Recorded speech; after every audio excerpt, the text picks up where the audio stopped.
দেখো আল্লাহর দলই সফল কাম হবে। জেনে দেখো আল্লাহর দলই সফল কাম হবে। জেনে দেখো আল্লাহর দলই সফল কাম হবে।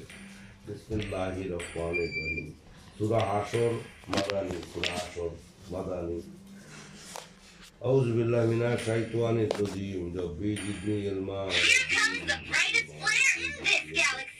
আকাশ মণ্ডলীয় পৃথিবীতে যা কিছু আছে সবই আল্লাহ পবিত্রতা ঘোষণা করে। তিনি পরাক্রমশালী প্রজ্ঞাময়। তিনি গুণত্বধারীদের মধ্যে যারা কাফের তাদের প্রথম সমাবেশে তাদের আবার তিনি গুণত্বধারীদের মধ্যে যারা কাফের তাদের সমাবেশ তাদের প্রথম সমাবেশেই তাদের আবার ভূমিতে বিতাড়িত করেছিলেন। বিতাড়িত করেছিলেন। তোমরা কল্পনাও করনি যে ওরা নির্বাচিত হবে। ওরা মনে করেছিল ওদের দুর্ভেদ্য, কিন্তু আল্লাহর বাহিনী হতে ওদের রক্ষা করবে। কিন্তু আল্লাহর শাস্তি এমন এক দিক হতে এলো। আল্লাহর শাস্তি এমন এক দিক হতে এলো যা ছিল ওদের ধারণা অতীত এবং ওদের অন্তরে তা ত্রাস সঞ্চয় করলো। বিশ্বাসীদের নিয়ে ওদের অন্তরে তা ত্রাসের সঞ্চার করলো। বিশ্বাসীদের নিয়ে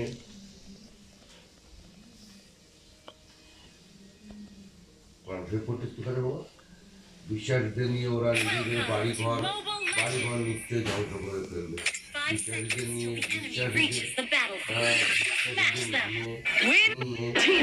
নিজেদের বাড়িঘর নিজেরাই ধ্বংস করে ফেলবে। বিশ্বাসীদের নিয়ে ওরা নিজেদের বাড়িঘর নিজেরাই ধ্বংস করে ফেলবে। চক্ষুষ্মান ব্যক্তিগণ শিক্ষা গ্রহণ করো। এক সাহাবী একবার সাহাবী আব্দুল্লাহ রাদিয়াল্লাহু আনহুর পিতা মুনাফিক উবাই সম্পর্কে চুক্তি করলে সাহাবী আব্দুল্লাহ পিতা আব্দুল্লাহ পিতাকে হত্যা করার অনুমতি চেয়ে রাসূল সাল্লাল্লাহু আলাইহি ওয়াসাল্লামের নিকট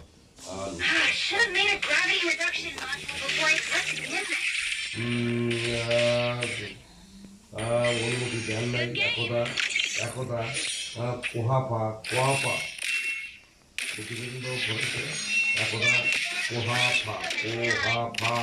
হযরত আবু বকর রাদিয়াল্লাহু আনহু পিতা কোহাফা হযরত আবু বকর রাদিয়াল্লাহু আনহুর পিতা রাসূল সাল্লাল্লাহু আলাইহি ওয়াসাল্লাম সম্পর্কে কটূক্তি করলে আবু বকর রাদিয়াল্লাহু আনহু হ্যাঁ আমি তো আব্বুর সাথে যাবো। হ্যাঁ ফোন করলে হ্যাঁ করেছিলাম তো, যাচ্ছি।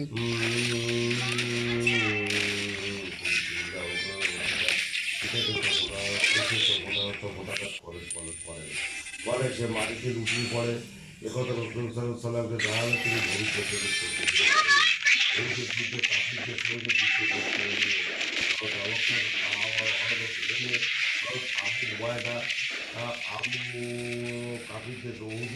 কাফিরদের সঙ্গে যুদ্ধ করতে হলে উভয়ের সাথে যুদ্ধ করতে নিহত করে। তাদের পরবর্তীতে এই আয়াতটি নাযিল হয়। এই আয়াতটি পরিপ্রেক্ষিতে তাদের পরিপ্রেক্ষিতে এই আয়াতটি নাযিল হয়। এবং আল্লাহ ওদের নির্বাসনের সিদ্ধান্ত না নিলে ওদের পৃথিবীতে অন্য শাস্তি দিতে হবে। আর পরকালে ওদের জন্য রয়েছে জাহান্নামের শাস্তি।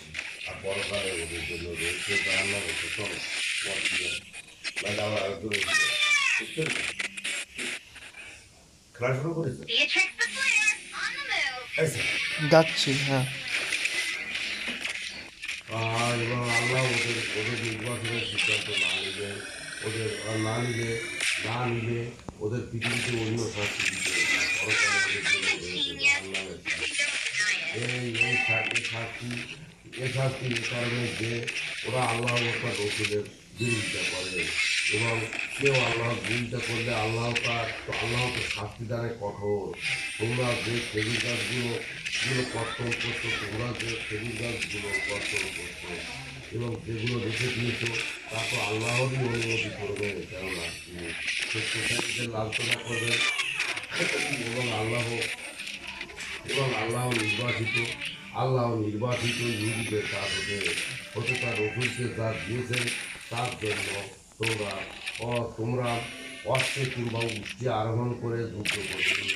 আল্লাহ তো আল্লাহ তো যার উপর ইচ্ছা আল্লাহ সর্ববিষয়ে শক্তিমান। আল্লাহ যে জনপদবাসীদের নিকট হতে তার রসুলকে যা কিছু দিয়েছেন তা আল্লাহ তার রসুলের স্বজনগণ এবং পিতৃহীন বালক বালিকা অভাবগ্রস্ত পথচারীদের যাতে তোমাদের মধ্যে যারা বিদ্যমান কেবল তাদের মধ্যে ঐশ্বর্য আবর্তন না করে ঐশ্বর্য আবর্তন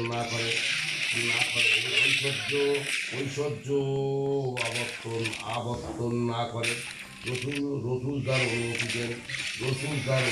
দেন তা তোমরা গ্রহণ করো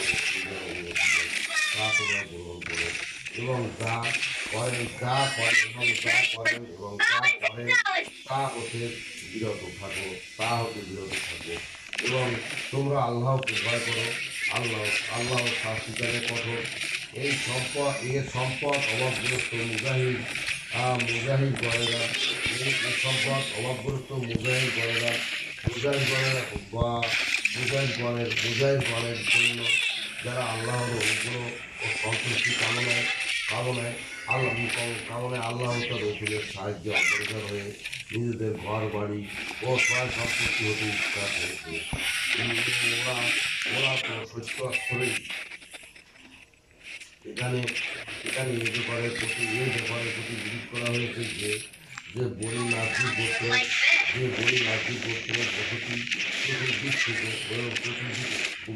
চতুর্দিকে যে খেজুরের বাগান ছিল তার মধ্যে অনেক গাছকে মুসলমানরা করার সূচনায় কেটে ফেলেছিল অথবা ওরা জ্বালিয়ে দিয়েছিল যাতে সহজে অবরোধ করা যায়। আর যেসব গাছ সাময়িক চলাচলে প্রতিবন্ধক সৃষ্টি করেনি সেগুলোকে যথাযথ স্থানে বহাল রেখেছিল। এই ব্যাপারের উপর মুনাফেক ও ইহুদিরা চিৎকার চিৎকার শুরু করে দিয়েছিল যে মোহাম্মদ সাল্লাল্লাহু পৃথিবীতে বিপর্যয় সৃষ্টি করতে বিশেষ তোমরা দেখো দেখে নাও শ্যামল ফলবতী গাছগুলি এরা কেমন করে কেটে চলেছে, কেমন করে এর নাম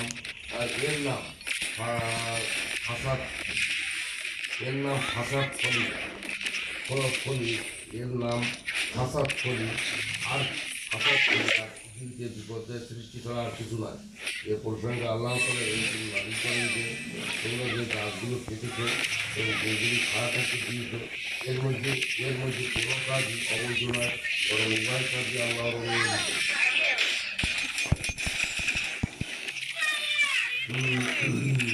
মুজাহিদ তারা সত্য মুহাজিরদের আগমনে নগরী যে সকল অধিবাসী বিশ্বাস স্থাপন করেছিল তারা মুহাজিরদের ভালোবেসে এবং মুহাজিরদের যা দেওয়া হয়েছে তার জন্য তারা অন্তরে বিশ্বাস পোষণ করে। তারা মুহাজিরদের নিজেদের উপর স্থান দিয়ে দেয়। নিজেরা অবগ্রস্ত হলেও যারা কার্পণ্য হতে নিজেদের মুক্ত করেছে তারাই সফল কাম। যারা ওদের পরে এসেছে তারা বলে হে আমাদের রব, আমাদেরকে এবং আমাদের বিশ্বাসী ভ্রাতাগণকে ক্ষমা করো এবং বিশ্বাসীদের প্রতি আমাদের মনে হিংসা দেখো না। হে আমাদের রব, তুমি তো দয়াত্ম পরম দয়ালু, তুমি কি মুনাফিকদের দেখনি? ওরা কিতাবীদের মধ্যে যারা কাফের, ওদের সেসব সঙ্গীকে বলে, তোমরা যদি বহিষ্কৃত হও আমরা অবশ্যই তোমাদের সঙ্গে দেশত্যাগী হব এবং আমরা তোমাদের ব্যাপারে কখনো কারো কথা মানব না। তোমরা সংগ্রাম করলে সাহায্য করব, কিন্তু আল্লাহর পাশে দিতে দিতে ওরা অবশ্যই মিথ্যাবাদী। বস্তুত ওরা বহিষ্কৃত হলে মুনাফিকরা বনি নজির ইহুদিরা মদিনা সনদ চুক্তি ভঙ্গ করে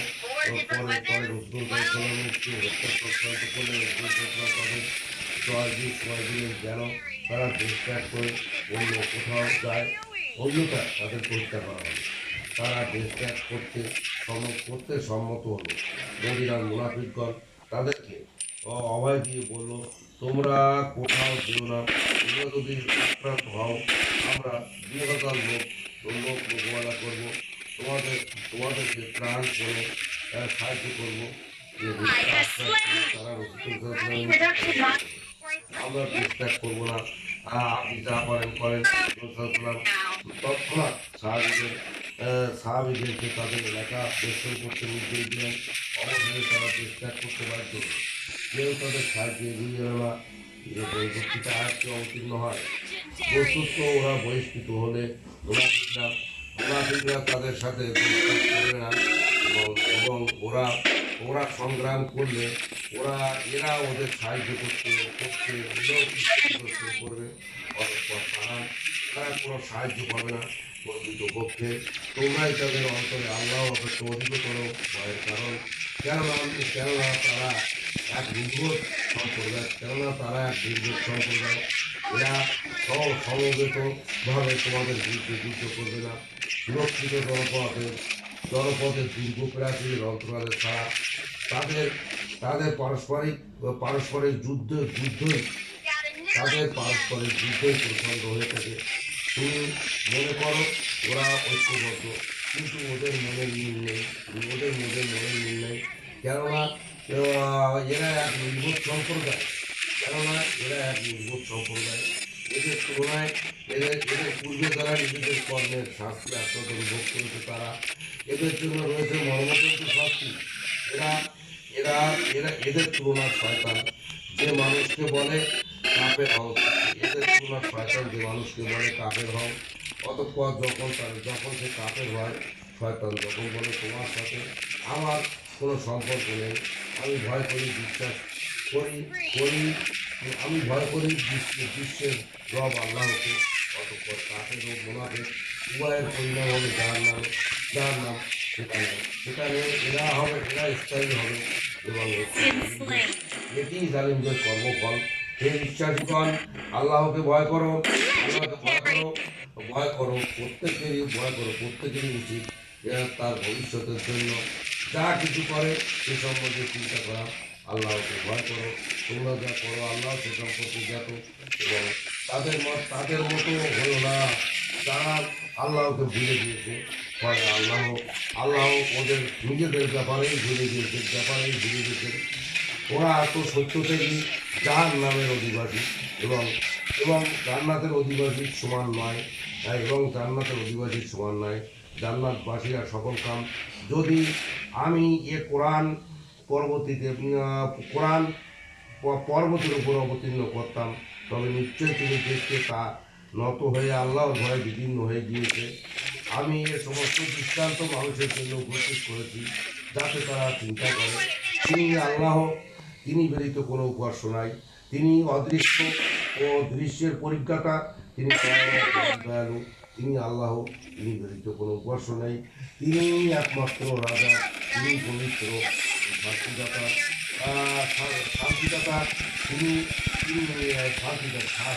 শান্তিদাতা, নিরাপত্তাদাতা, রক্ষক, প্রবল, আল্লাহ তাআলাকে পবিত্র। তিনি আল্লাহ স্রষ্টার সঠিক নির্মাতা, আকৃতিদাতা, উত্তম নাম সমূহ তারই।